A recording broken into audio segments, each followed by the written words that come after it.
Welcome to the Sportswoman Show. I'm your host, Gabby Hoffman. From gator hunting in the swamps of Florida to fly fishing in the cold water streams of the Mountain West, join us as we explore real human stories of women, from influencers to scientists to policymakers who are spending their lives in the outdoors. Let's begin.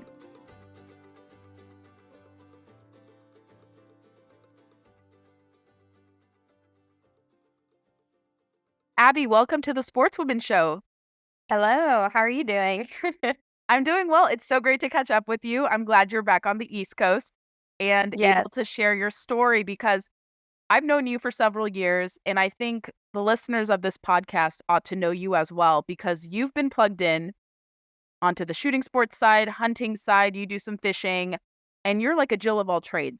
And I won't take away from you sharing your backstory, but you've done a lot in media, digital, industry, fundraising, all this type of stuff. So tell people listening to the program, who are you and how did you get interested in these different activities related to the outdoors? Oh man, way back when I was a little wee one, um, it like a lot in the outdoor industry, we get our start from, I guess, family members and just growing a passion for the outdoors. For me, that was like my dad and my great uncle and just some really great mentors and really instilled, the love for the outdoors and went to college. Don't use my degree whatsoever, like many of us as well.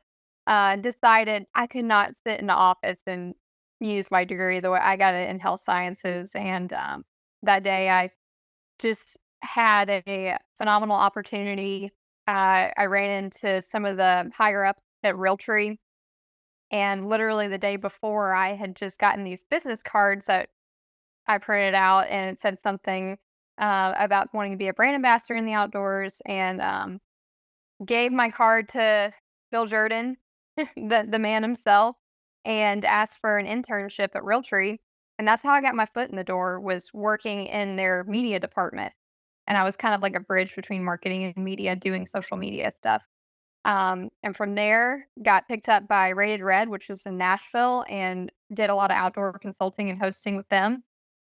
And then moved out west to start my own thing. I started AC Outdoors and started posting content about firearms and the outdoors, fishing, just everything that, we love to do every single day and sharing that passion. And it's just grown into a full-time career. Um, got picked up by American Airgunner as a host and a producer. Never thought I would get back into air guns. I shot in high school and in college for small bore and like Olympic style air rifle where you wear the funny suits. You look like a spaceman when you walk out. Um, and it just all translated into a lifelong career, this accumulation of loving the outdoors and shooting. And now I just, do it full time and uh, conservation. Just joined the NWTF chapter here that's local. And I love it. It's just doing what you love and working in your passion. Would you consider yourself an influencer or have people in the industry place that label on you? I know it gets like a negative connotation, but to me, when I think of an outdoor influencer, especially a positive one, you first come to mind because you're just so knowledgeable about the things you do. And when you were with Rated Red, you produced a lot of content that went viral. But do you think that kind of outdoor influencer moniker still has staying power? Are there people who kind of give that occupation, so to speak, a bad name? Or do you think the outdoor industry does influencing well? Like, what are your thoughts on that? I understand it's kind of a shame that the word influencer does have such a negative connotation with it. I don't particularly like that word either. Even though I'm trying to revive it into something better, I feel like I like the word ambassador better or steward.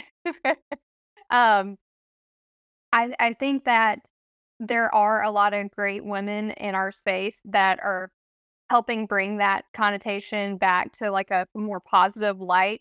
But there are still a lot of them out there that kind of drag it down, obviously. But hey, to each their own. I mean, as long as you're pushing the right message, I think that's the most important thing. It really is because you could influence negatively, you could influence positively. There's so many ways you could go about it. I think people often conflate it with product placement, and that gets annoying. And I've been approached to do like product placement. And I'm like, I'm sorry, I can't do this for you. And I'm flattered you think I'm an influencer, but I'm not. So find someone else to do it better. But I think when this conflation with product placement happens, I think it really does diminish, let's say, an ambassador type role or an influencer type role. And I actually have seen kind of a moving away from this, companies working with, let's say, third party folks or kind of like third party entities, and they're more so housing it in house, or maybe some companies are moving away from it. Have you seen that too? Or do you think people, and especially in the outdoors industry, are still going to lean on influencers, or is that kind of passe, no longer cool to do that anymore? I've seen a transition since I've been in this industry for almost 10 years now. And I would say 10 years ago, a really big thing that you were seeing was kind of the negative use of it. I've seen a real push, I would say, in the past 2 to 3 years for more authentic women being used for advertisement and stuff like that with products. It's kind of been refreshing to see companies kind of shy away from some of the things I didn't see as necessarily a good thing. And I see it going more towards that direction. But the the money is with the larger accounts, like this. I see why businesses want to go towards these larger accounts. And they put money behind the posts and stuff, and that's why a lot of people grow. Um, I don't see that fully going away. There's still going to be pieces of that, but and the algorithm on social media, it really pushes towards smaller micro influencers nowadays. So it's actually kind of helping, I think, push some of the companies to search and seek out women that are more authentic, not just going to these larger accounts. And it's really refreshing. They have been using micro influencers, and I know people determine micro influencers differently or have different metrics, because it could be like someone with, I don't know, 10 to 50,000 followers cumulatively or off one platform. And you have seen kind of a shift to that. I've observed that as well. But also, in addition to kind of your ambassador work, you mentioned, of course, you've done some hosting. What is it like hosting a program, for some of these bigger brands? Like you, I've done a lot of hosting for kind of smaller entities. But I love the production side. I love traveling. Like, what's your favorite aspect that has been so far in the various different type of hosting endeavors you've done? Like, coolest places you've been to, coolest projects you've done, like anything kind of top of mind for you? Oh yeah. Well, Rated Red took me all over the country. We got to do some of the coolest things with really great companies. We in the out well, like the off-road industry, we got to do all kinds of neat things in Moab. Very scary place if you're not a pro, I'd say, like in driving off-road vehicles. I do okay, but when you're up on top of a mountain and your truck is completely facing the ground, it's terrifying. That's the first thing that comes to mind. But um with American Air Gunner, we went to Africa this, let's see, that was in October, I believe. I never thought in a million years I would get to go over there. It was never even a thought that would cross my mind. And that was just a phenomenal experience. Umarex, that's my main sponsor. We're always doing neat things and traveling around the country. We went fishing down in Florida with their new air gun. So it's neat to be on the forefront with some of these companies and the new products they come out and being able to test them out and things like that. It's just I I can't say how blessed I am for being able to be in these positions and these opportunities. It's really cool. Do you have any similar trips coming up soon? Do you think you'll Yes. have similar opportunities like this going forward? So I haven't talked about this yet out in public, but I want to try to be the very first person to complete the Grand Slam for turkeys, which is 4 species in North America, with an air gun. Nobody's done it. Nobody's put it on record.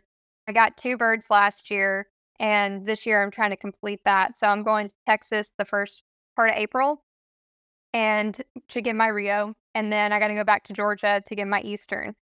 So that's kind of that's a goal for me this year. I'm trying to finish that up, and that's what I've got on the books. And of course, all the rifle matches that we have going on for airgun stuff as well, which will be New Hampshire. Utah, Ohio, and Arizona.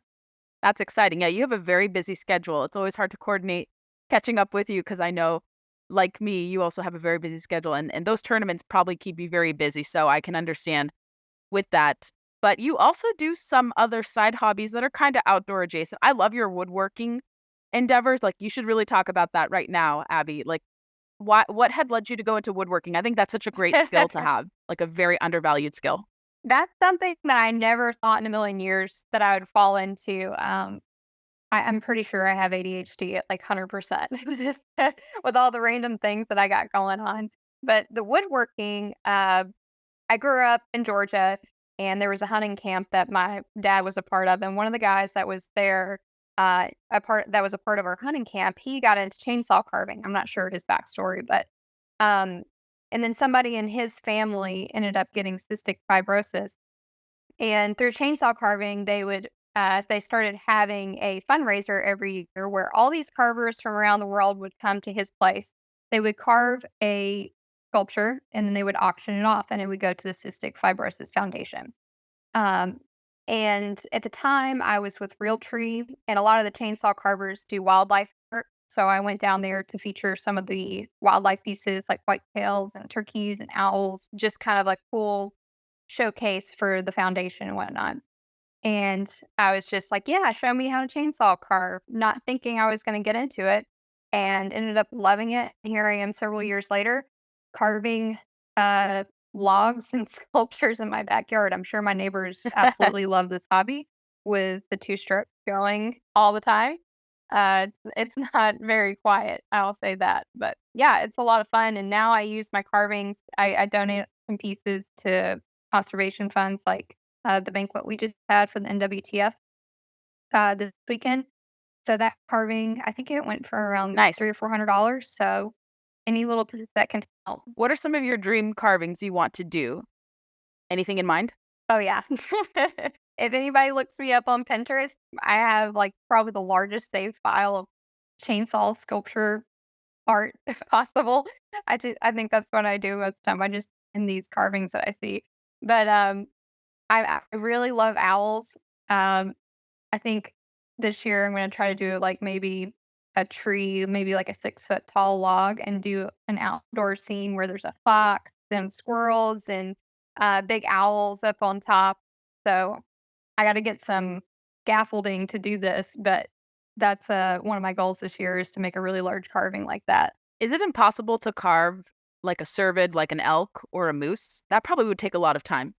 Yeah, you need a really big log for that, or you could do, like, some joints where you would, like, put a separate piece of wood that you would carve, like, and attach it to that. Um, I haven't gotten into that side yet. I need a little bit more expertise, I think, for it, but I do see a lot of people doing those carvings. It just, um, I almost need to go ahead and buy a bobcat if I'm gonna start doing that to move around those giant logs. I think you are capable of doing it. You know, once you get there, I have no doubt you will accomplish that. But that's really cool about kind of implementing or kind of juxtapositioning, you know, like foxes and owls. I look forward to seeing that whenever you accomplish that and make that a reality. Abby, so since you've been a fixture in the outdoor industry, you've worked with a lot of people. We've had conversations about, you know, women's empowerment and making sure women feel comfortable and welcome in the outdoor industry. Sometimes we can be our worst enemy. But if you had advice for women wanting to navigate the outdoor industry, wanting to make friends, commune with other women who hunt and fish and do all these other outdoor activities, what do you recommend? You know, most of the women that I meet through the outdoor industry is like typically through the conventions and also like most of us were following these people on social media. Um, Usually I can get a good vibe from somebody through social media, but like you said, we can be our own worst enemies. And um, a lot of the women that I do talk to in the outdoor industry, they've had kind of bad experiences where it's just it's hard to, get a good feel through somebody through social media, and then you meet up with them, and then it's like, "Oh, no, this is not working out." But the best way that I've made friends through the outdoor industry is kind of meet up with them to chat, have like a coffee date or something at these conventions and stuff like that. And going forward, have made lifelong friends like you. I think I started following you on social media and met up with you. I can't remember what Think it was convention it was. SHOT Was Show. it, It was, like, a long it was awaited, shot. we were playing back and forth, and then, like, a SHOT Show a couple years ago, we met. I brought you along to this party of a friend of mine's at this really cool mob museum, so, like, we got to hang out, talk there. So, absolutely, that's how usually these friendships blossom. Yeah. And like, I'm sure you can speak to this too. I mean, you mostly see people on social media and then you get the first vibe for it. And it's like, yes, and for example, like you, I was like, this girl seems really awesome. And I'm going to put the effort in and trying to meet up with you. And from there, you can usually tell within the first like minute or two of talking to somebody in person. And then you get the green light and like, yes, this is going to work. So um, I wouldn't recommend women like just linking through social media and then going and jumping into a trip. It's No. just like the rule. I would say it's very similar to dating, you know? Like, if you get a bad vibe on social media, I just wouldn't jump on a plane and go see somebody across the country. But, Ever you recommended? No. you're right, exactly. So, apply the same rules that you would for dating to meeting women in the outdoor industry. That's a good philosophy. Yes. I would never, I mean, trips are expensive, so I wouldn't do that for either dating or even making friendships. I think you have to like get to know the people first or like at least have a year under your belt of being a friend, Yes. to arrange it because like you waste a lot of money or then you discover that the women you're surrounding yourself with are very bad influences or gossipers and you're like, what did Mhm. I do? And I put myself in a very bad situation. So you have to, like you said, tried and tested method of vetting, getting a good vibe, a good read from the people you surround yourself with, and then knowing that you all have a lot in common or at least some basis in commonality, then you can go through with it. But definitely meeting at conventions, several conventions, staying in touch is a good step before doing any female trips together. Right. Yes. Exactly, and, it's kind of you don't really wanna bring a lot of that to light. I feel like people don't talk about it enough, but it happens, and it's the reality of it. So, vetting out the people that you surround yourself with is really important because I do not like to be around a group of gossipers or anything like that. So, my friend circle is pretty small, um, and the friends that I have are quality. Quality over quantity works all the time. It's a great philosophy to adhere to. And like you, yeah, I think you have to be really careful because for some reason, and I know this is so cliche to say, that women have to compete with each other. I don't know why, like, we have to compete. There's plenty of space for all of us. Everyone offers Yeah. something unique and offers different talents, different perspective. And there are just some, not all, but a couple outliers, no matter what industry you work in, who think that they are at the top of the hill. Nobody else can compete with them. And I'm just like, there's plenty of offerings. Like, this is a really boneheaded move to to or position to have. And so, yes, that's a challenge that Yeah, anyone will tell you that. and the other side of that too is like a lot of times, these people have sponsorships and it like rolls over into a business competition as well. Like it's very odd. So when you start mixing business and friendships and stuff like that, and it's just like you said, it's a competition, and I hate that vibe. If I'm going to be friends with you, it's because I want to be friends with you, and it has nothing to do with that. Yeah, you shouldn't base friendships. This is just a common sense thing off of what you can get out of someone financially. I never do that either because that's a very unhealthy way of thinking and then it breeds resentment. So in the outdoor industry, this also applies as well. But more positively, Abby, as we start to Yes. round out this conversation, you've worked in content creation. You've had great success in doing this. And I bet you some women are listening. They've caught your videos. Maybe they follow you and they're like, I want to kind of replicate this and do something similar, not copy you word for word or action by action, but they are similarly passionate about creating content and find it to be a vehicle to channel their interests in. I know social media is very saturated, it's very hard to compete, but if women are wanting to do content creation in this space, what do you recommend they do to kind of make that Um, first step? yeah. So, I mean, what is the saying? Imitation is the biggest flattery. I don't have any problem with something like that. It's just, I mean, whenever I'm creating content, I'll scroll through social media and, pick apart maybe a video that I saw that I liked and try to replicate it in former fashion. Um, I I really scroll a lot through social media getting ideas from other people. If people are putting out good content, and there's nothing wrong with replicating that. And I have a lot of women that reach out to me wanting to get more into, like, say, air guns or a specific thing that I've been doing, and I'm always more than willing to help those women or anybody really, because that's our whole mission is to get the word out. It's I feel like we're battling this bigger thing than us with our industry being pushed up against by the the odds that be, I guess. And the more people that are interested in what we're doing, I'm just happy to help.